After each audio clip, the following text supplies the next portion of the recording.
जय श्री कृष्ण दोस्तों हम श्रीमद् भागवत महापुराण के अध्यायों का अध्ययन कर रहे हैं। पिछले वीडियो में हमने नवम अध्याय का अध्ययन किया था, जिसमें भीष्म पितामह जी किस तरह से श्री भगवान कृष्ण की स्तुति करते हैं और उनका प्राण का त्याग होता है। अब आगे हम देखते हैं श्री कृष्ण जी का द्वारिका गमन। आपका मेरे चैनल देववाणी हमारे ग्रंथों से में बहुत बहुत स्वागत है। कृपा करके सभी अध्यायों को ध्यान से सुनिए। चलिए 10वां अध्याय का शुभारंभ करते हैं। ओम श्री गणेशाय नमः, श्री गणेशाय नमः, श्री गणेशाय नमः। नमो भगवते वासुदेवाय नमः, नमो भगवते वासुदेवाय नमः, नमो भगवते वासुदेवाय नमः। श्री कृष्ण का द्वारकागमन। सौनक जी ने पूछा, धार्मिक शिरोमणि महाराज युधिष्ठिर ने अपनी पैतृक संपत्ति को हड़प जाने के इच्छुक आतताइयों का नाश करके अपने भाइयों के पास जिस प्रकार से राज्य शासन किया और कौन कौन से काम किए, क्योंकि भोगों में तो उनकी प्रवृत्ति थी ही नहीं। सूत जी कहते हैं, संपूर्ण सृष्टि को उज्जीवित करने वाले भगवान श्रीहरि पर की कलहाग्नि से दग्ध कुरुवंश को पुनः अंकुरित कर और युधिष्ठिर को उनके राज सिंहासन पर बैठाकर बहुत प्रसन्न हुए। भीष्म पितामह और भगवान श्री कृष्ण के उपदेश के श्रवण से उनके अंतःकरण में विज्ञान का उदय हुआ और भ्रांति मिट गई। भगवान के आश्रय में रहकर वे समुद्र पर्यंत सारी पृथ्वी का इंद्र के समान शासन करने लगे। भीमसेन आदि उनके भाई पूर्ण रूप से उनकी आज्ञाओं का पालन करते थे। युधिष्ठिर के राज्य में आवश्यकता अनुसार यथेष्ट वर्षा होती थी। पृथ्वी में समस्त अभीष्ट वस्तुएं पैदा होती थी। बड़े बड़े थनों वाली बहुत सी गायें प्रसन्न रहकर गौशालाओं को दूध से सींचती रहती थी। नदियाँ, समुद्र, पर्वत, वनस्पति, लताएं और औषधियाँ प्रत्येक ऋतु में यथेष्ट रूप से अपनी अपनी वस्तुएं राजा को देती थी।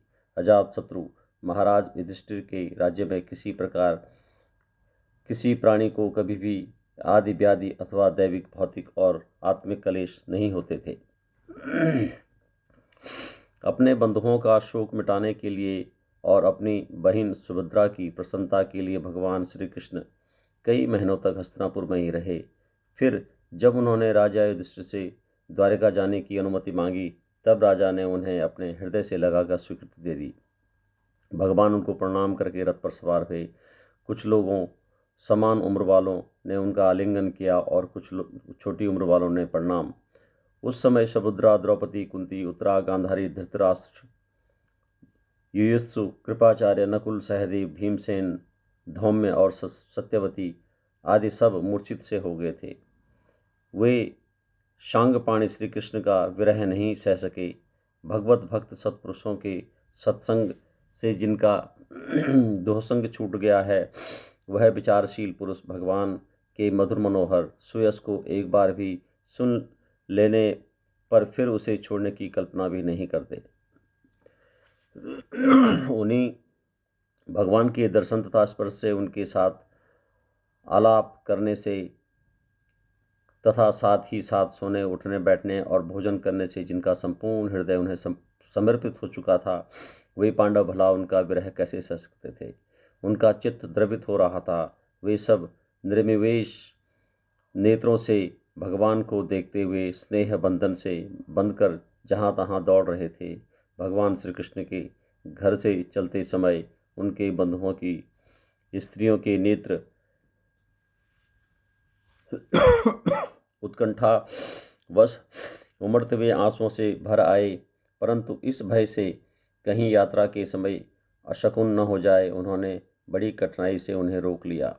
भगवान के प्रस्थान के समय मृदंग, शंख, भेरी, वीणा, ढोल, नरसिंगी, धुंधुरी, नगाड़े, घंटे और दुंदुभियाँ आदि बाजे बजने लगे। भगवान के दर्शन की लालसा से कुरुवंश की स्त्रियां अटारियों पर चढ़ गई और प्रेम, लज्जा एवं मुस्कान से युक्त चितवन से भगवान को देखते हुए उन पर पुष्पों की वर्षा करने लगी। उस समय भगवान के प्रिय सखा घुंघराले बालों वाले अर्जुन ने अपने प्रियतम श्री कृष्ण का वह श्वेत छत्र जिसमें मोतियों की झालर लटक रही थी और जिसका डंडा रत्नों का बना हुआ था, अपने हाथ में लिया। उद्धव और सात्विक बड़े विचित्र चंवर डुलाने लगे। मार्ग में भगवान श्री कृष्ण पर चारों ओर से पुष्पों की वर्षा हो रही थी। बड़ी ही मधुर झांकी थी। जहाँ तहाँ ब्राह्मणों के दिए हुए सत्य आशीर्वाद सुनाई पड़ रहे थे। वे सगुण भगवान तो अनुरूप ही थे, क्योंकि उनमें सब कुछ है, परंतु निर्गुण के अनुरूप नहीं थे, क्योंकि उनमें कोई प्राकृतिक गुण नहीं है। हस्तिनापुर की कुलीन रमणियाँ, जिनका चित्त भगवान श्री कृष्ण में ही रम गया था, आपस में ऐसी बातें कर रही थी जो सबके कान और मन को आकृष्ट कर रही थी। वे आपस में कह रही थी, सखियों, ये वही सनातन परम पुरुष हैं जो प्रलय के समय भी अपने अद्वितीय निर्विशेष स्वरूप में स्थित रहते हैं। उस समय सृष्टि के मूल में तीनों गुण ही नहीं रहते। जगत आत्मा ईश्वर में सजीव भी लीन हो जाते सभी जीव लीन हो जाते हैं और महत्वादि समस्त शक्तियाँ अपने कारण अव्यक्त में सो जाती हैं।